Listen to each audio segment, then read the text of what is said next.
할렐루야. 서로 축복하십니다. 오늘도 은혜 받고 행복하세요.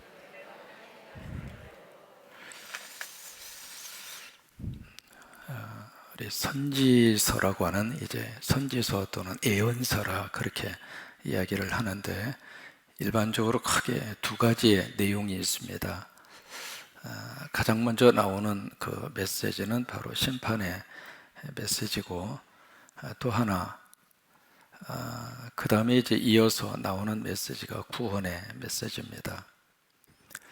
이 두 가지 메시지는 동전의 양면과 같습니다. 그래서 이제 가장 먼저 심판에 대한 메시지를 선포를 하고, 그 다음에 이제 구원의 메시지, 이 구원의 메시지를 다른 말로는 회복의 메시지, 또 다른 말로 말하면 희망의 메시지, 또 우리식으로 이제 재해석을 하자면 살림의 메시지. 그러니까 시대마다 선지자를 세우셔서 하나님이 왜 심판의 메시지를 허락하실까? 그 이유는 심판의 목적이 있는 것이 아니라 구원에 있습니다. 하나님은 우리를 살리기를 원하십니다. 하나님은 우리는 예수 믿고 구원받기를 원하시고 또 희망을 가지고 살기를 원하시고, 그래서 우리를 하나님의 백성으로 삼아주셨고 예수 믿게 하셨고 이 새벽에도 나와서 기도하게 하신 이유가 심판이 아니라 바로 어디에 있어요? 구원에 있습니다.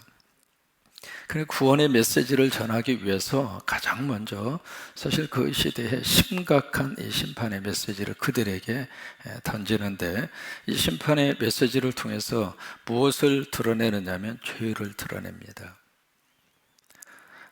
이 죄라고 하는 것이 드러나지 않으면 그 죄를 치유할 수 있는 방법이 없습니다. 여러분, 병원에 가시면 의사가 가장 먼저 묻는 말이 있습니다. 어디 아프세요? 어떻게 아프세요? 왜 그걸 물어요? 아픈 곳을 드러내기 위해서 그런 겁니다. 이게 진짜로 해서 잘 모르면 그 다음에 기계의 도움을 받지 않아요? MRI를 찍거나 CT를 찍거나. 왜 그래요? 죄의 원인, 그 병의 원인, 아픈 곳의 원인을 찾아내기 위해서 의료 장비의 도움을 통해서 그걸 이렇게 찾아내잖아요. 어떤 분이 이제 병원에 오셨는데 의사에게 그래요. 어디 아프세요? 머리도 아프고요, 배도 아프고요, 허벅지도 아프고요. 이게 다 아프다는 거예요. 그래서 이제 아픈 곳마다 전부 다 진찰을 해봤는데 별 이상이 없는 거예요. 그래서 자세히 쭉 다시 한번 어디가 아프시느냐고. 그래서 여기도 저기도 막 다. 그래서 이제 나중에 원인을 찾아보니까 손이 아픈 거예요. 손가락이. 그러니까 이게 그래서 이제 아픈 곳에 그 원인을 찾는 것이 치료의 첫 출발인 것처럼 선지자를 통해서 하나님이 죄에 대한 문제를 다 드러내시는 거예요. 여러분, 죄는 감추면 감출수록 사실은 그 사회와 공동체, 그 조직은 희망이 없습니다. 드러나야 돼요. 그래서 이제 선지자들을 통해서 막 그들의 죄를 드러내는데, 선지자의 특징이 있습니다. 바로 선지자들은 왕으로부터 시작을 해서 그 어떤 계층의 사람이라 하더라도 그들 앞에 주눅들지 않았습니다. 왜요? 하나님의 이름으로 와서 선포하는 거예요. 그 선포를 아멘으로 듣고 긍정적인 반응을 보이면 구원을 받고, 만약에 그 심판과 그 메시지에 대해서 거부를 하면 하나님은 철저하게 그들을 징계합니다. 근데 결국 이 선지자들을 통해서 그들의 그 감추어진 그 죄를 모든 사람들 앞에서 다 드러내는 그 메시지에 대한 반응을 어떻게 보이느냐, 거기에 따라서 구원받기도 하고 심판을 받아 멸망하기도 하고 그렇습니다. 오늘 미가서 2장에 보시면 두 종류의 사람의 죄를 지적을 합니다. 첫째는 사회 지도층들, 그들을 향해서 죄를 낱낱이 다 고발을 하고 있고요. 두 번째는 종교 지도자들. 이 두 가지 지도층에 대해서 미가서 2장에서 그들의 죄를 지적을 하고 그들의 죄를 들춰내고 있습니다. 1절을 보시면은요, 같이 한번 읽습니다. 1절의 말씀에 그들이 침상에서 뭘 꾀해요?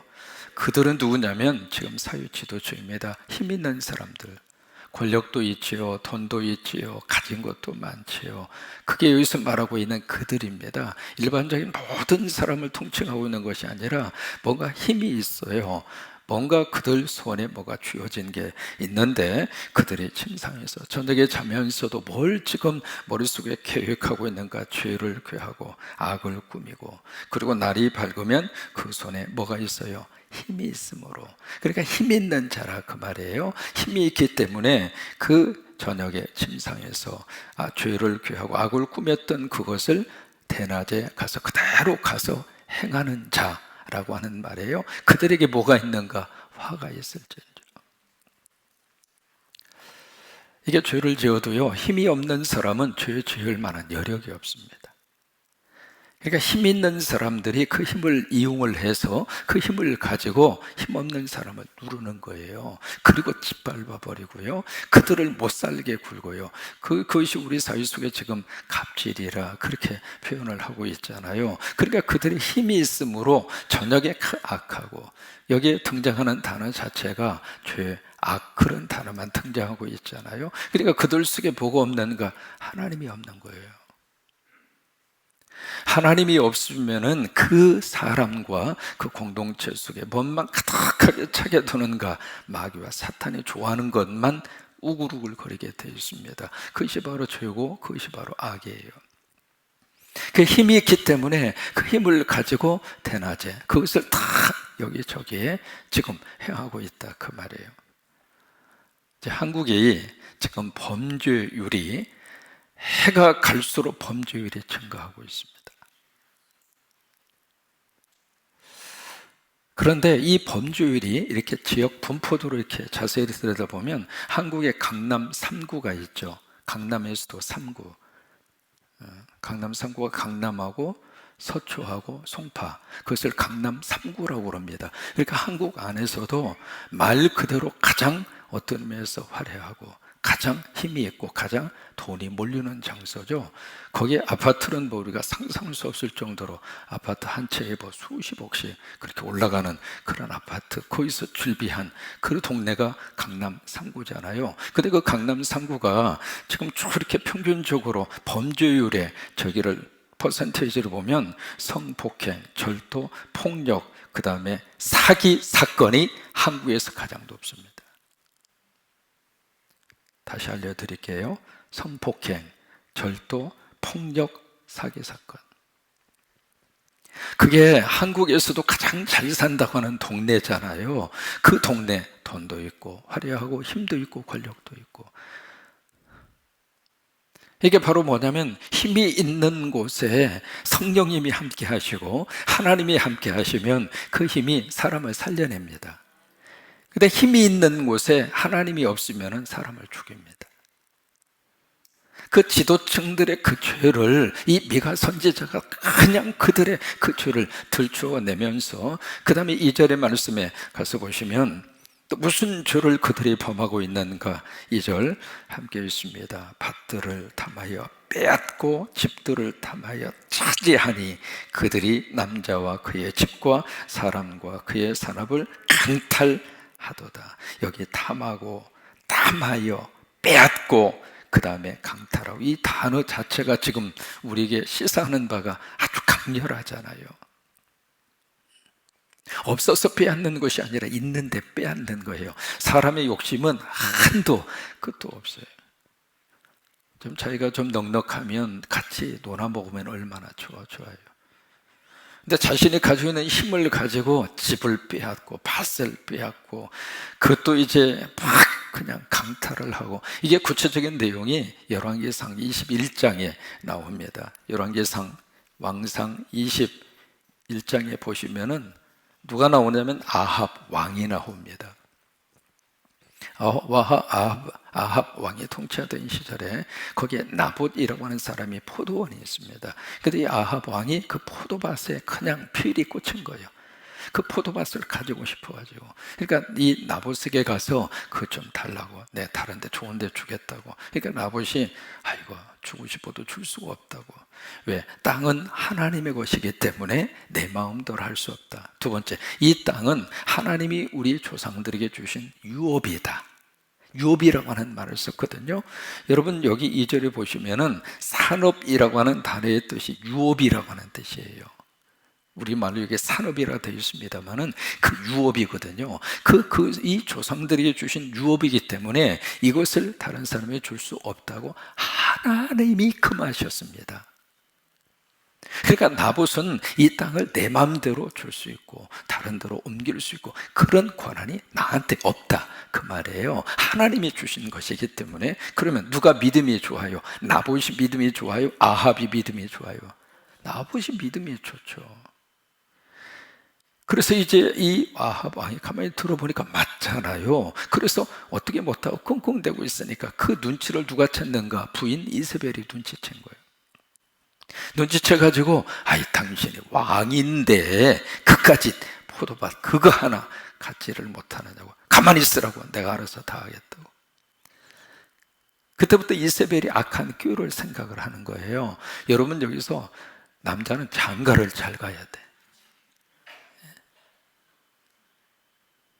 남자가 그런 생각을 가지고 있어도 여자 한쪽이라도 정신 차리고 당신 이러면 안 된다고. 그래야 그 가정에 희망이 있지. 꼭 아나니하고 삽비라고 똑같잖아요 지금. 여러분들의 부부들은 모두가 다 아나니아 삽비라가 되지 마시고 브리스길라와 아굴라 같은 부부가 되세요. 근데 그 이세벨이 말이죠, 남편 죽이려고 작정을 한 거지. 그래서 이제 거기서 음모를 꾸미고 그 성에 있는 사람에게 몰래 편지를 보내서 사람을 사가지고 불량배들을 동원시켜서 거짓 죄악을 뒤집어 씌워서 그냥 현장에서 돌멩이로 죽여버리라고. 그래서 이제 그 편지를 보내잖아요. 그래서 이세벨은 편지를 받고 그 마을 사람들이 동원이 돼서 이 나봇을 죽인 다음에 그 다음에 이세벨이 당신 가서 이제 그 포도밭 차지를 하라고. 근데 자기들은 은밀하게 했지만 하나님을 알고 있잖아요. 엘리야를 보냅니다. 엘리야를 보내서 아합 왕에게 뭐라고 말씀을 하시냐면 네가 100주 대낮에 사람의 피를 흘려 너도 피를 흘려 개들이 네 피를 핥아먹을 것이다. 여러분 그 말씀대로 아합 이세벨이 그렇게 비참하게 세상을 떠나고 죽습니다. 이게 바로 이제 2절의 말씀처럼 그런 일들이 그렇게 힘 있는 자들을 통해서 그렇게 일어났었다고 하는 거예요. 그래서 3절 4절 말씀에 그들에게 하나님이 어떤 심판과 재앙을 그들에게 내릴 것인가. 그래서 3절에 보시면 그렇게 말씀을 하십니다. 그러므로 여호와의 말씀에 내가 이 족속에게 뭘 계획해요? 재앙을 계획하나니. 사람은 뿌린 대로 거둡니다. 갈라디아서 6장에 있는 말씀대로 악을 뿌리면 악을 거두어요. 선을 뿌리면 선을 거두어요. 기도를 뿌리면 응답을 거두어요. 찬송을 뿌리면 하나님의 기쁨을 거두게 하세요. 뿌린 대로 거두게 되어 있습니다. 그러니까 하나님께서 우리를 딱 보시면서 재앙이 아니라 축복의 계획을 세울 만한 그런 믿음 생활을 저와 여러분이 계속 하셨으면 좋겠어요. 하나님께 딱 보시면서 내가 저에게 복을 줘야지. 내가 저에게 하나님의 거룩한 축복을 쏟아부어 줘야지. 하나님이 여러분들의 믿음 생활을 보시면서 앞으로 길을 열어 주어야지. 내가 저들을 써야 그런 하나님의 계획이 하나님의 마음으로부터 생길 수 있도록 우리의 스스로가 그렇게 믿음 생활할 필요가 있다 이 말이에요. 그래서 3절에 있는 말씀대로 내가 이 족속에게 재앙을 계획하나니 너희의 목이 이에서 벗어나지 못할 것이요. 이게 무슨 말이냐면 더 이상 네 스스로가 살아나지 못할 것이다 그 말이에요. 너는 죽는다 그 말을 이렇게 표현한 겁니다. 그 다음에 교만하게 다니지 못할 것이요. 더 이상 교만을 떨 수 없다 그 말이에요. 교만할 수 없다 그 말이에요. 여러분 중국 사람들이 중국 외 모든 사람들을 뭐라고 불렀느냐면 오랑캐라고 불렀습니다. 그 오랑캐라고 하는 단어의 뜻이 미개하다 그런 말이잖아요. 자기들만 우수하고 그 외 모든 변방에 있는 사람들은 다 오랑캐라고 그래요. 교만하게 짝이 없는 거죠. 근데 이스라엘 사람들이 그랬거든요. 이스라엘 사람들이 자기들만 선민이고 이스라엘 사람 아닌 모든 사람들은 다 이방인이었어요. 또 하나 할례 없는 자라. 무슨 얘기냐면 당신은 인간도 아니다 그 말이에요. 그렇게 교만했던 거예요. 근데 더 이상 그들이 교만하지 못하리라. 교만하게 다니지 못할 것이라. 왜냐하면 재앙의 때이기 때문이다. 세 번째로 4절에 그때 너희는 조롱하는 시를 짓고 슬픈 노래를 불러. 그러면서 무슨 노랫말을 그들이 가지고 부르는가? 우리가 온전히 내게서 온전히 망하게 되었도다. 그 노래를 부를 수밖에 없도록 내가 너희를 심판하겠다. 그럼 무슨 말이에요? 그런 노래를 부르기 전에 빨리 하나님께 돌아오면 되잖아요. 하나님의 이 심판의 가장 중요한 메시지의 골자는 그거예요. 빨리 돌아와라 그거예요.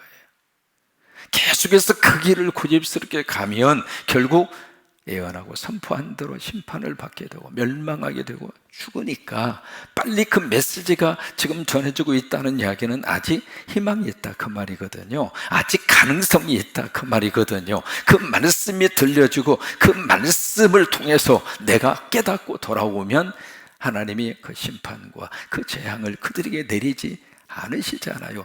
그러니까 심판하기 싫어서 이 말씀을 주시는 거예요.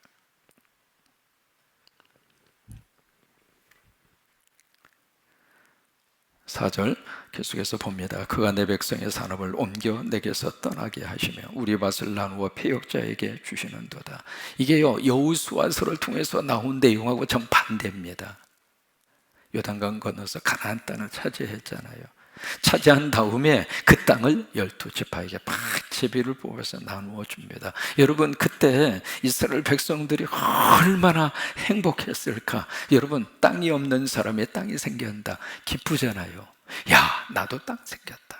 나도 이제는 삶의 거처가 생겼다. 너무 행복하잖아요. 근데 이스라엘 백성들이 430년 동안 땅이 없이 그렇게 살다가 이제 가나안 땅에 들어와서 세상의 제비를 보면서 이거 우리 땅이야. 얼마나 행복하고 얼마나 기뻤을까요? 그런데 그 땅을 다 빼앗겨 버린다 그 말. 5절에 보시면은 그러므로가 여기 3절에 그러므로 5절에 그러므로 두 번 나오잖아요. 그러므로 여호와의 회중에서 분깃에 줄을 댈 자가 너희 중에 하나도 없으리라. 더 이상 하나님이 허락하시는 축복의 분깃을 너희들은 하나도 가져가지 못할 것이다. 여러분 왜 이런 재앙이 그들에게 올 수밖에 없었을까? 그것은 바로 지도자들이 가지고 있는 죄 때문에 그런 거예요.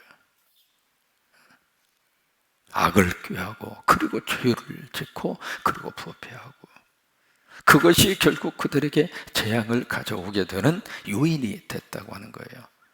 또 하나 우리가 살면서 이 재앙이 왜 우리에게 오는가? 가장 흔하게 재앙을 맞이하는 일 중에 하나가 바로 뭐냐면 비교입니다. 비교에서 오는 것이 우리를 너무 힘들게 하고 비교를 인해서 내 속에 재앙이 그렇게 밀려오는 경우들이 있습니다. 김 집사님이 계시는데 그 집사님 가정에 아들하고 딸이 있습니다. 근데 아들은 참 지혜롭고 똑똑하고 공부도 잘하고 열심히 하고 그래서 이제 과학고등학교로 들어갈 정도로 항상 상위 그룹에 노는 애예요 아들이. 그러니까 이 집사님이 아들을 볼 때마다 더 흐뭇한 거예요. 내가 너 낳고 미역국 먹은 것이 너무 행복하다. 그 아들을 볼 때마다 너무 감사하기도 하고 그 아들을 볼 때마다 너무 기쁘기도 하고. 근데 이 딸은 정반대야. 그냥 공부도 안 하고 늘 그냥 엉뚱한 짓만 하고 속만 상하게 하고. 같은 집안에서 태어난 아이도 이렇게 달라요. 여러분 각자 나름대로 하나님이 주셨으니까 어느 기준에다 맞추어서 꼭 거기다가 아이를 놓고 그렇게 평가하실 필요는 없습니다. 왜? 어차피 내 아들이고 내 딸이잖아요. 어디서 주워온 거 아니잖아요.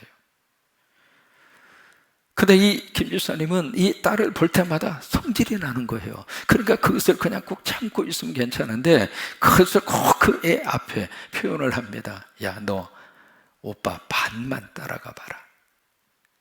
아유, 찾아서. 이게 밥을 먹으면 그 밥을 먹고 있는 그 자리에서 야, 밥이 넘어가냐? 한두 번이지. 너를 볼 때마다 속상해 죽겠다고. 그런 말을 계속 들으니까 이 딸이 어떻게 됐느냐면 정신분열증 환자가 됐습니다. 그래서 정신병원에 입원을 시켜야 할 정도로 이 아이가 그냥 너무 견딜 수 없을 정도로, 여러분, 사람은 말이죠, 말을 먹고 살아요. 밥만 먹고 사는 게 아니거든요. 그러니까 서로 간에 같이 좀 위로하고 용기를 주고 살만 나게 하고, 그러니까 밥을 잘 먹어야 되는 것처럼 말도 잘 먹어야 돼요. 결국 이 딸이 견디다 못해서 정신병원에 입원을 시키는데, 그 딸을 보내면서 이 엄마 김 집사의 가슴이 찢어지는 듯이 아픈 거예요. 한 3개월 정도 이 딸이 치료를 받고 완치가 돼서 집으로 왔어요. 참 감사하죠. 그런데 김 집사의 가슴이 이상한 거예요. 병원에 가서 진단을 받아보니까 폐암 환자가 된 거예요. 치료받다가 결국 그 집사님 세상으로 떠났습니다. 이게 우리에게 재앙이 오는데 재앙이 어디서 오는가 자꾸 비교하는 거예요. 비교하기 시작하면 그 비교가 결국에 가서는 우리에게 재앙으로 와요.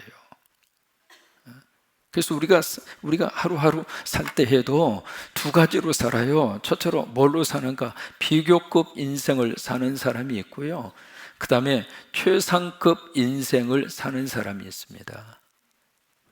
비교급 인생을 사는 사람은 하루를 살면서도 그냥 이것 때문에 저것 때문에 속상하죠. 속상해.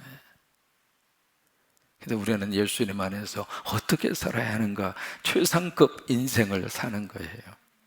아멘. 나 하나님의 자녀다. 최상급 인생이잖아요. 나 하나님의 자녀다.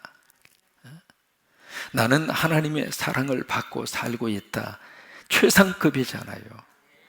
오늘도 하나님께서 건강을 주셔서 하루를 살게 하시고, 새벽의 문을 열게 하시고, 기도하게 하시고, 찬송하게 하시고, 이게 최상급 인생이에요. 오늘도 감사하면서 크게 아멘. 오늘도 감사하면서 비교를 통해서 재앙으로 내 인생을 끌고 가지 말고, 어느 사람이든지 비교하는 순간 재앙이에요. 잘났던 못났던, 잘난 사람은 잘난 사람대로 비교하기 시작하면 재앙이고, 못났다고 생각하는 사람은 못난 대로 재앙으로 끝나요. 그러지 말고 나는 나대로 하나님의 은혜를 받고 살고 있고, 하나님의 축복을 받고 살고 있고, 하나님의 구원의 대상으로 살고 있고, 우리가 예수님 안에서 뭘 받았어요? 살림의 복을 받았잖아요. 그래서 오늘 하루도 예수님 안에서 최상급의 인생을 살 수 있게 되기를 주의 이름으로 축원합니다.